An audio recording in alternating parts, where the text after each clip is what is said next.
We usually think of magic as something rare, something only a chosen few can wield, the gifted, the destined, the heroes of some ancient prophecy, but what if magic was different?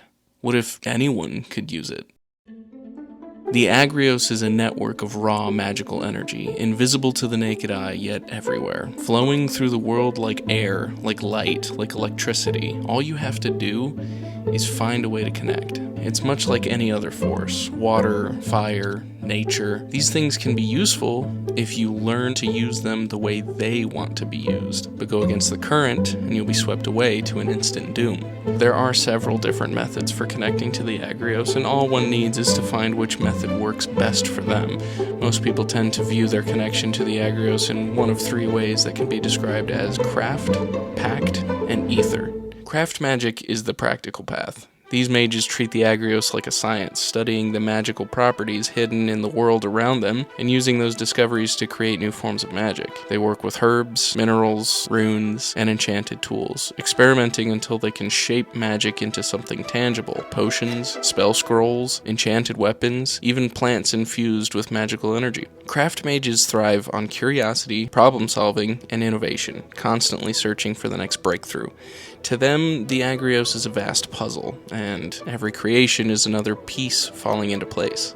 Pact magic is the external bond. These mages believe the Agrios is best accessed through relationships with forces beyond themselves, whether that's a godlike being, an ember, a spirit of the forest, or even the cosmos itself. By honoring certain codes, performing rituals, or living in service to these powers, Pact mages earn their trust and in return are granted magic. Some treat it as a sacred calling, devoting their lives to worship and ceremony. Others form personal bonds with magical creatures or natural forces, working together as partners. To a Pact mage, magic is a gift shared between allies, and the bond itself is as valuable as the magic it provides. Ether magic is the individual path. These mages turn their focus completely on self-mastery, the mind, body, spirit, and emotions. They believe the key to the Agrios lies in refining themselves until they can channel it directly without relying on outside forces. Through deep meditation, emotional discipline, physical conditioning, and spiritual alignment, ether mages train themselves to become perfect conduits for magic. They may use staffs, wands, or gauntlets to help focus their inner power, but the source always comes from within. To an ether mage, the Agrios is not something you borrow, it's something you become. While these three paths are often spoken of separately, they aren't strict categories that a mage must be locked into. Many mages blend them, drawing from more than one at a time to suit their strengths. Some magics even demand a balance between two paths to work at all. And then there are the few that walk all three at once, mastering the full spectrum of the Agrios. Such mages were once legends, but in our age, they are all but gone. Across the world, countless methods have merged from these paths. Some simple, some complex, and each with its own culture, tools, and traditions. These aren't abstract philosophies. They're living practices you can see in every marketplace, temple, and mage's workshop. Every magical method is a doorway into the Agrios. And while there are endless methods, a few have been so common and so woven into daily life that most people have encountered at least one of these in their lifetime. Among these many methods, alchemy is perhaps the most familiar. It's the study of magical properties and how they react with one another. Alchemy produces everything from potions and healing salves to enchanted ales, cupcakes, powders, and more. It's the most common form of magic in the world, not because everyone practices it, but because most people would rather buy its results than spend years mastering it. In any marketplace, you'll find merchants selling alchemical goods for every purpose imaginable. From there, some mages turn to furnace magic, a specialized branch of craft magic focused on forging pure magical emissions rather than finished products. Practitioners combine raw magic energies to create an emission, a concentrated form of elemental magic, and store it inside a reinforced capsule called a furnace. These portable containers can be clipped to a belt or kept in a pocket, ready to release their magic on command. Others devote themselves to faith and ritual. Divinity is the practice of channeling magic through devotion to divine beings. While non-magical religions exist, divinity refers to faiths in which gods or godlike entities grant magical power to their followers. These blessings often come with strict laws and commandments. Follow them faithfully, and your divine gifts remain strong. Break them, and you may find your magic diminished or stripped away entirely. Then there are embers, living magical creatures born from the chaotic birth of the Agrios itself. Emotional, unpredictable, and sometimes mischievous, they choose their partners carefully. But for those who earn their trust, an ember can be a source of incredible magical power. Some mages look inward instead. Attunement is an ether-based practice in which the mage bonds with a magical conduit.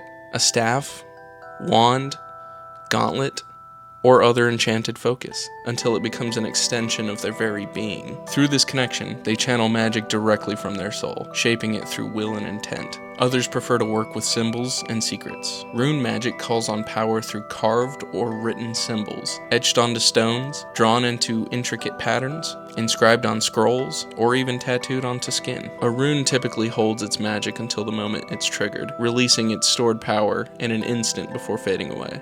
To most, the Agrios is invisible, a silent network of magic flowing unnoticed through the world. But to those who have truly learned to see it, reality changes.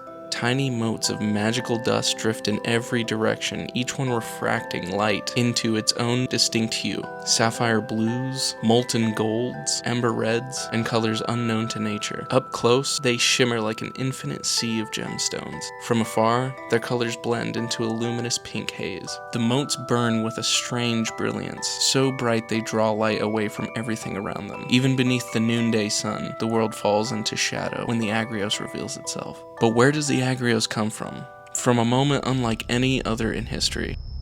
The instant magic was born. The world calls it the Magna Arbor. It arrived without warning, shattering the sky with jagged streaks of red-pink lightning that didn't flash and fade, but burned in place. Cracks in reality itself. The air changed. Every sense was overwhelmed. Strange sounds pressed against the ears like whispers from another world. The horizon swam with visions that shifted between beauty and terror, and emotions surged in every heart. From those blazing rifts rained embers, tiny shards of living magic, each glowing with a light all its own. The lightning stretched across every sky, yet all its rivers of fire bent toward one single place, an island at the heart of the Scindian Sea. And then, as suddenly as it began, it ended.